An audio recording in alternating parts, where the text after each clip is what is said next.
Ya lo podemos ir saludando a Andrés. Hola Andrés, ¿cómo estás? Hola, ¿cómo andas, Mauricio? ¿Cómo va? ¿Cómo va? ¿Todo bien? ¿Cómo está todo por Córdoba? Bueno, yo no estoy en Córdoba. Bien.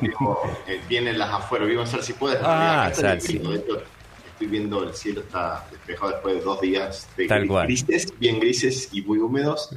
De hecho, hoy fue el día para recoger la ropa de la zona. Muy bien, excelente. Bueno, por acá también está despejado porque también veníamos con 3 o 4 días así medio bastante grises. Así que como nosotros siempre decimos acá, cada vez que nos ponemos al aire mejoramos la tarde. Bien, eso es lo que está ocurriendo. Eso sale el sol. Tenemos como bien. otro sol, un convenio con alguien en particular. Bueno, ya estamos hablando, por cierto, con Andrés Daín, que Andrés es investigador, es consultor político, es un colega docente, digamos, de la universidad, y es alguien que, bueno, que viene trabajando y participando en los medios ya desde hace un tiempo esta parte. Bien, así que bueno. Bueno, bienvenido Andrés a ¿Dónde estamos cuando estamos? Es un gusto poder conversar contigo. Así que bueno, hemos convocado de alguna manera para que podamos reflexionar sobre, bueno, las últimas elecciones, si bien fueron de la ciudad de Buenos Aires, no fue una elección nacional ni provincial, pero puede marcar, no sé si coincidís o no, la agenda de los próximos meses, ¿no? A cara de las elecciones en octubre. Bueno, es difícil hacer ese vínculo, hay que ser muy prudente a la hora de hacer ese vínculo. Las elecciones provinciales, locales, tienen su lógica, cada nivel tiene su lógica diferente, tiene su estructuración de la oferta diferente, tiene sus discusiones diferentes. Sin embargo, bueno, en este caso hay algunos puntos que nos pueden dar la pauta para pensar lo que se viene. De hecho, al otro día de la elección, por ejemplo, cambió drásticamente los términos de intercambio entre el PRO y la Libertad Avanza. Tal cual. Por lo tanto, tuvo una incidencia clara. Sí. Ahí claramente esta elección marca algo que uno, bueno, ya veía viendo bien, se veía viendo con mucha nitidez, pero esto lo pasa a números, que es cómo la Libertad Avanza está fagocitando el PRO, cómo se lo va comiendo, cómo lo va dejando no solamente sin dirigencia, como ya se veía venir, sino sobre todo pareciese le va achicando el espacio en el electorado. Ese es un punto muy importante, quizás el más importante es cómo esta reconfiguración de la derecha. De la derecha es polémico cómo llamar ese espacio, a esa parte del electorado en Argentina, porque ha tenido diferentes nombres a lo largo del tiempo. Es una parte del espectro político que cambia de nombre a lo largo del tiempo en Argentina. Del otro lado hay una persistencia que es el significante peronismo, y de este otro lado, digamos, ¿no? Va cambiando. Bueno, parece que estamos frente a otro cambio claramente. Otro dato que también puede estar marcando una pauta para pensar lo que se viene o lo que está sucediendo es la caída de la baja participación. También, que está bien, es una elección local, ¿no? De medio término. Sí. Pero bueno, es algo que, si uno lo pone en contexto, es algo que hemos vivido muchas veces en los procesos de ajustes, en los procesos de redistribución negativa de la renta. La política se aleja de la gente claramente, crisis de representación, y eso se termina traduciendo más tarde o más temprano en una caída de la participación, ¿no? Claro. Hay algunos elementos que nos dan pistas para pensar, pero después hay otras cosas que tienen que ver con la particularidad de lo local, ¿no? Yo quería preguntarte en ese sentido. Nosotros en este programa la semana pasada, guiándonos, como la mayoría de los medios de comunicación, por las encuestas que se venían publicando, con la excepción de una sola consultora que lo ubicaba primero a Adorni con 31 puntos, 31% sí de votos, el resto lo ubicaba en segundo o en tercer lugar. Por lo tanto, desde esa mirada equivocada o sesgada, o por lo menos parcial, porque estábamos teniendo en cuenta esos sondeos, aparece como una sorpresa el resultado final de esa elección. ¿Qué elementos crees vos que pudieron incidir para que fuera el resultado que, por lo menos respecto de las encuestas, las contraría? Bueno, matizaría un poco esa afirmación de la que partís, porque en primer lugar, con las encuestas por supuesto hay muchos problemas, no me voy a poner a defender pero si lo una lógica corporativa, pero la gran mayoría de las encuestas tienen un margen de error de más menos 3, más menos 4, más menos 5. Por lo tanto, el resultado da dentro del margen de error. Bien. Bien. En primer lugar, digamos, ¿no? Es 27 contra 30, está dentro del margen de error de de todas las encuestas, digamos, ¿no? Eso en primer lugar. Y después, bueno, sorpresivo, me parece que tiene poco. Creo que la sorpresa hubiese sido que gane Santoro. Esa hubiese sido la sorpresa porque no tiene nada que ver con lo que venía sucediendo en las elecciones porteñas en los últimos 20 y pico de años, desde Aníbal Ibarra, claro, ¿no? Que no ganaba ninguna sensibilidad mínimamente o más o menos progresista en la ciudad de Buenos Aires. Esa hubiese sido la sorpresa. Que gane un candidato con un perfil claramente conservador, con todo el apoyo presidencial y el aparato del Estado, bueno, no sé si es la sorpresa. Es más, yo me animaría... Era lo esperable, digamos. Sin ánimos de hacer una lectura naif o exageradamente optimista, yo creo que yo lo pondría al revés, digamos, ¿no? El gobierno nacional fue a pecar a una pecera propia. Bien. El voto conservador, el voto antiperonista en la capital federal es por lo menos el 60-70% históricamente, más del 60% en términos históricos. Fue a pescar ahí, puso toda la carne en el asador, puso la figura presidencial al frente, bien, ¿no? Y sin embargo logró nada más que lo voten el 15% de los porteños, porque la participación fue del 50%. También podemos hacer esa lectura al revés. Sí. No, digamos, por ahí en función de esto que decís, digamos, está como bastante también distribuido el porcentaje de voto depende del barrio, digamos, de la ciudad de Buenos Aires, ¿no? Es decir, te escuchaba un dato, leí un dato de Virrey del Pino con un 42%, digamos, de votación, lo cual es, sí, extremadamente bajo, ¿no? Es decir, ahí ya ni siquiera llega a la mitad de la gente que votó en ese en particular, ¿no? También a mí me interesaba también preguntarte por la particularidad de esa emisión, difusión de esos videos hechos con inteligencia artificial en medio de la veda y que, bueno, claramente tenían un mensaje destinado a orientar el voto en ese proceso y que, bueno, en el resultado de inteligencia artificial y la consulta concretamente iba por ese lado de ver cuál es la posición que puedes tener como consultor, como analista respecto de estas prácticas, si sabes que esto ya se emplea en otras latitudes, si esto es algo que puede inaugurar un modo de comunicación política en procesos electorales o si va a estar destinada a haber un control, alguna censura, alguna rectificación.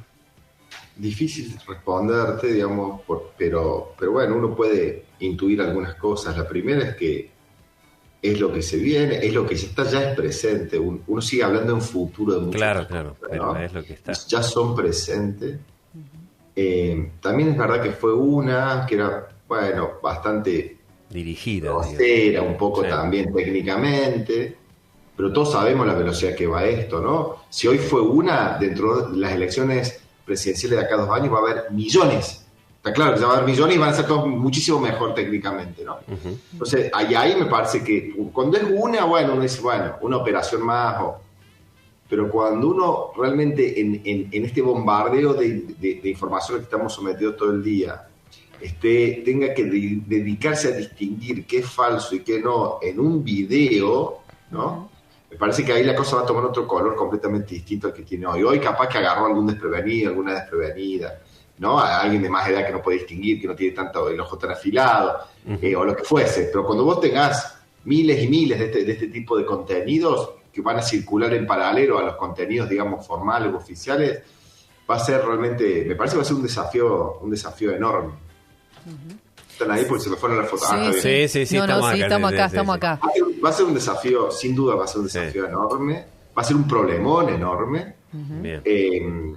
Y sobre todo, por muchísimas razones, no sé, es un tema complejísimo, ¿no? Pero permítame señalar uno. Sobre todo va a ser un problema porque cada vez más tenemos audiencias, como suele decirse, ¿no? En estos contextos, que no tienen interés en dirimir si es verdad o no es verdad la información que reciben. Y ahí me parece que hay una parte del problema gravísima, ¿no? Sí. Tenemos audiencias que quieren consumir cosas que les refuercen posiciones previas, que en general son prejuicios, son posiciones complejas, digamos, en términos democráticos, para no decir contrarias a la democracia. ¿No? Entonces, en ese escenario, bueno, el fenómeno de la fake news es un fenómeno que ya lleva años, ¿no? Sí, tal cual. Circulan, funcionan, y quizás no tanto para cambiar opiniones, sino sobre todo para reforzar más que opiniones, diría yo que es prejuicio, conocer el prejuicio, ¿no? Para reformar falsas ideas, digamos, ¿no? Y ahí me parece que estamos en un escenario que en términos de calidad del debate democrático sin duda se va oscureciendo minuto a minuto, ¿no? Uh-huh. Así es. Uh-huh. Sí, digamos, es uno de los temas por ahí que es recurrente dentro del programa.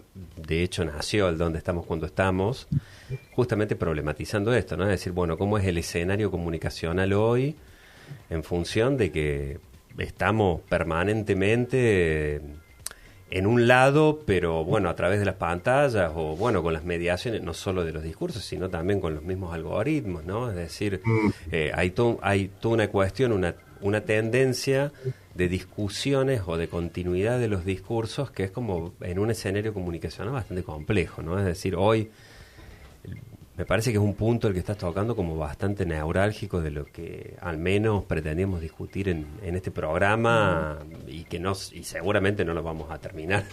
Digamos, hoy lo estamos abordando solamente desde un punto que tiene que ver justamente con un video en particular dentro de la veda, que tiene algunas particularidades más allá de, bueno, algunos inconvenientes técnicos o también de la forma en la cual circuló. De hecho, a nosotros se nos complicó, digamos, en estos últimos días encontrarlo al video, ¿no? Es decir, por ahí lo vimos el día lunes, por ejemplo, o lo escuchamos en todo caso en la radio de Buenos Aires, y después el video era difícil, digamos, de encontrar también. Lo cual habla no solo por ahí de cómo cambió el escenario el día lunes en función de un partido en particular, sino también cómo cambió, en todo caso, si hubo un avance o no de una denuncia o algo en particular que hizo que que se fuera retirando, digamos, la publicación de los diferentes lugares. Uh-huh. Y yo me quedé con lo que decías en último, ¿no? Que uno podría decir que es como llegando a esto de los debates democráticos que se van oscureciendo cada vez más, podríamos decir como el fin de la acción comunicativa, ¿no? Porque paradójicamente hablábamos también en un programa anterior que con la muerte del Pepe Mujica también es el cierre, si se quiere, de de un modo de hacer política, sobre todo propio del siglo XX, ¿no? Hoy, en el siglo XXI, haciendo referencia a esto que veníamos diciendo, la inteligencia artificial, los videos cada vez más cortos, discursos cada vez mucho más breves, destinados a públicos bien específicos, ¿no? Esto que permite hacer el algoritmo a través de las redes sociales, ¿no? Entonces se pierde toda esa parte argumentativa, ¿no? De discursos largos que se acostumbraban sobre todo a aquellos estadistas del siglo XX y que hoy me parece que hay como una resignificación o por lo menos un modo diferente de entender lo político, ¿no? Sí, sin dudas. Estamos frente, uno tiene la sensación de que se va poniendo viejo cuando dice estas cosas, pero es difícil a la vez no caer en ese lugar común. Estamos frente a un proceso de deterioro muy amplio, digamos, ¿no? Cada vez más generalizado. Por supuesto que no es absoluto, hay nichos de todo. Uno sigue siendo en la universidad y sigue dando clases para pibes de 20 años que están entusiasmados y que leen. También eso sigue sucediendo. Cada vez hay más librerías. El mundo de las editoriales es un mundo que le va bastante bien en términos, es un mercado que funciona. Los libros infantiles sigue habiendo bestsellers. Todo eso también sigue sucediendo, por supuesto. Sigue habiendo obras de teatro que agotan entradas, buenas películas que son taquilla también. Todo eso también sucede, pero sin lugar a dudas que la tendencia claramente es esa, la de lo fragmentado, la de lo corto, no solamente lo corto, lo fragmentado, sino sobre todo la de lo todo masticado, ¿no? Sí, lo digerido. Todo masticado. El mensaje te dice lineal. Sí. No hay, es toda literalidad pura, pareciese, digamos. Tal cual. No hay metáfora, no hay... Bueno, eso tiene, por supuesto, que ver con muchas cosas, pero con una que está claramente vinculada es con algo que ya lleva varias décadas, que llamamos para el siglo, que es la muerte de la verdad, digamos, ¿no?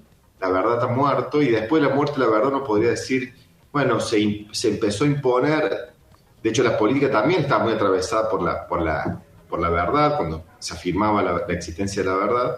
Cuando eso cambió, empezó a cobrar mucha fuerza, la fuerza del argumento, ¿no? Los argumentos, que fue, digamos, más o menos, podríamos decir, el siglo XX, la época más dorada la posguerra mundial, digamos, ¿no? La fuerza Claro. de los argumentos para el debate democrático, Sí. digamos, ¿no? Y hoy parece ser que los argumentos tampoco tienen ningún valor, de lo que se trata es simplemente de la identificación con un grito, ¿no? Con un ruido, con un grito, básicamente. Sí, con un grito. Es la pura, la política pareciese Reactiva. que va camino a la pura reafirmación de prejuicios, de preconceptos, de cosas ya predefinidas, en donde ya no importa, por supuesto, la verdad y tampoco importa el argumento. Yo creo, sí, y después, eso también va de la mano de un individualismo cada vez más marcado, un individuo soberano que se cree con el derecho a pensar lo que quiere, porque lo vinimos afirmando durante muchas décadas eso además.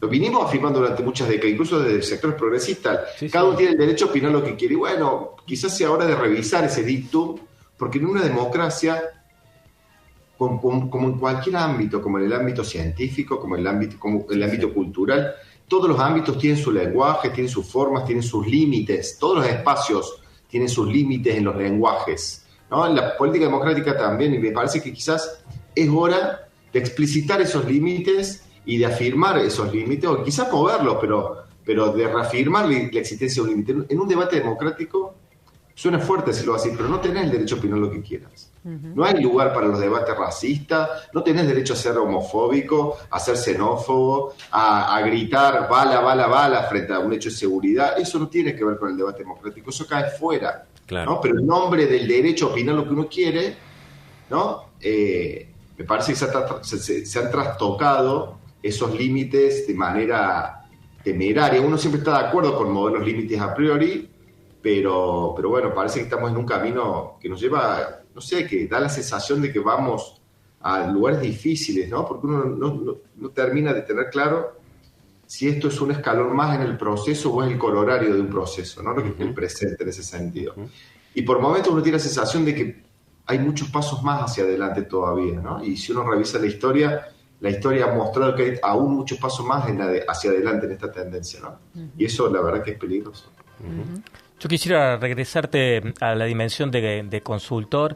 Recién cuando hacías una caracterización de Buenos Aires, un componente importante de voto antiperonista, la primera pregunta es si esa misma figura es aplicable a la provincia de Córdoba, y segunda pregunta asociada es si este efecto del triunfo de Adorni o de las fuerzas que representa Adorni pueden provocar algún nuevo esquema en la provincia de cara a los próximos procesos electorales.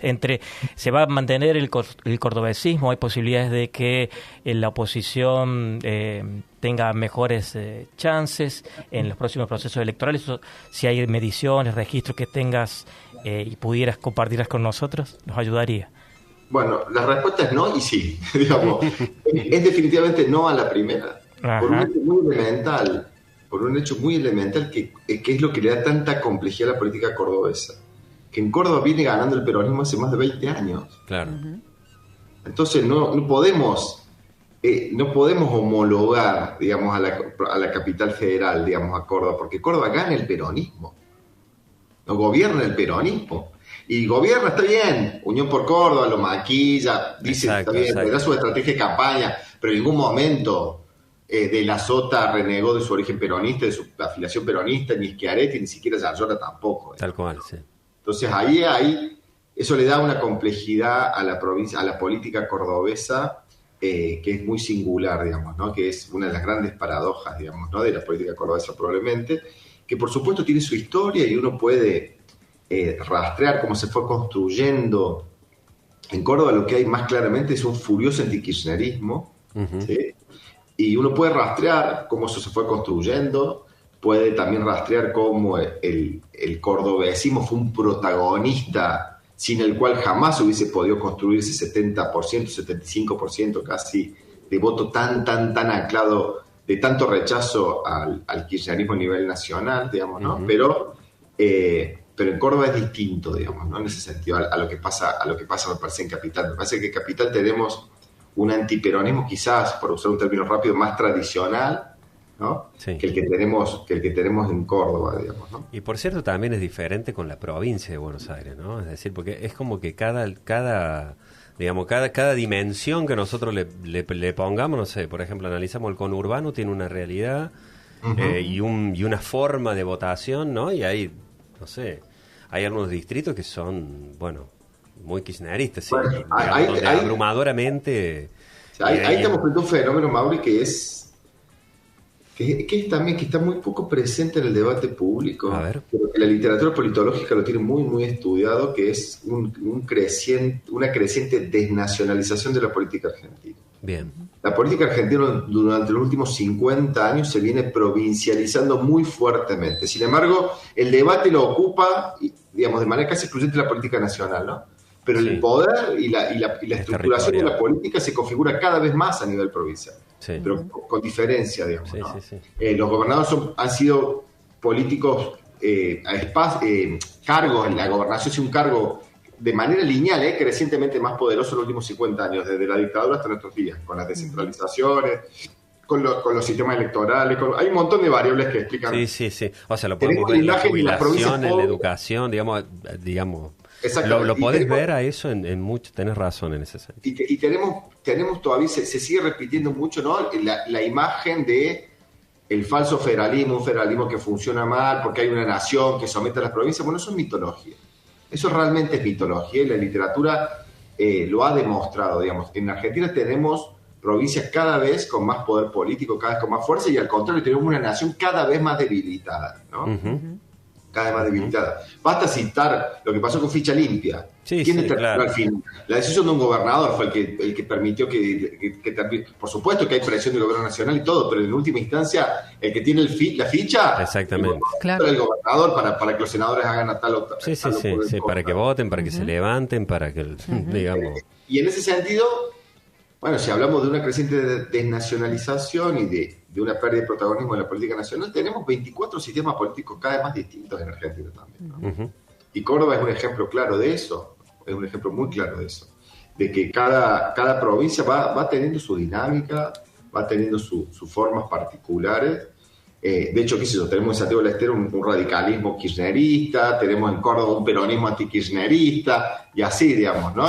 Vos mismo mencionabas la provincia de Buenos Aires, ahí quizás haya varios sistemas políticos en una misma provincia, digamos, tal cual. Con dinámicas muy distintas, con estructuras sociales, económicas, culturales, porque también cuando vos descentralizás la educación, cuando descentralizás la salud, cuando descentralizás, bueno, vas teniendo cada vez sistema educativo de mejor calidad que otros, sistema de salud, digamos. Entonces las condiciones sociales también son muy distintas. Sí, claro. De la provincia, digamos, ¿no? Y cada vez más eso, me parece. Sí. Pero para no escapar a la segunda pregunta de Adrián, que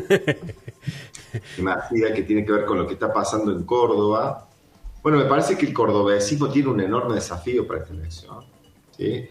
Relativamente comparable o homologable a lo que le pasó en el 2017, cuando tiene un gobierno nacional con el cual tiene una identificación ideológica explícita, cuando de hecho Yarlora lo dijo antes de ayer de nuevo, ¿no? Compartimos el rumbo del gobierno, y cuando tiene también ese mismo gobierno nacional con un nivel de imagen relativamente sólida, como tenía Macri en el 17 y como tiene relativamente Milei hoy, digamos, ¿no?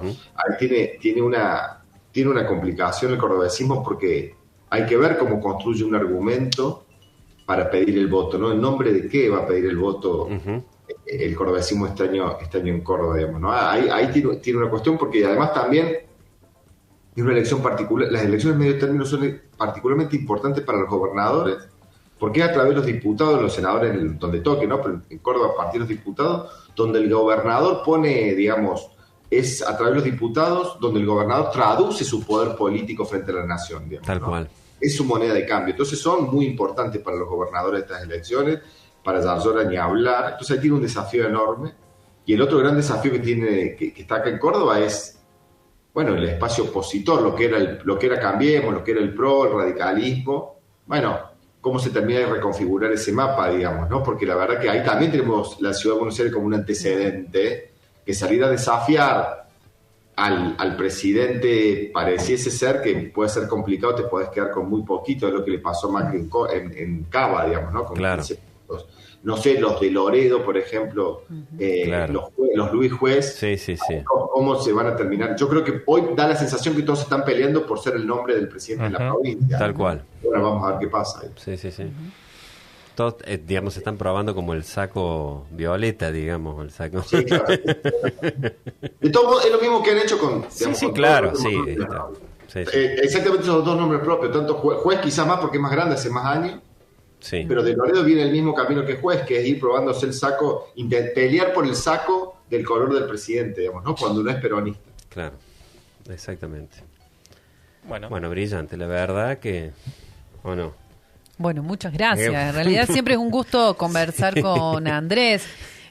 No es la primera vez que tenemos así una entrevista. Te reconoce tu voz. Sí, exactamente, pero no nos conocemos personalmente. Con Adrián creo que alguna vez compartimos algún plató de televisión, puede ser algo que tengo tu cara en la red. Sí, Sí. fue. Hace un montón de años, en Villa María. Fue en el siglo XXI, pero sí hace un tiempo.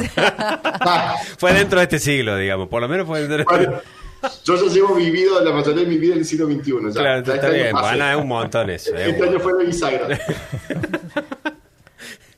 Así que siempre es un Gracias. gusto. Y No, por muchas favor, gracias por favor. por el tiempo, por la conversación y la reflexión, así que más que agradecidos. Te vamos a seguir molestando seguramente. Andrés. Seguramente, porque tenemos un año electoral, por lo tanto, el universo de temas políticos sigue. Números de encuesta vamos a querer resultados de encuesta. Sí, claro que sí.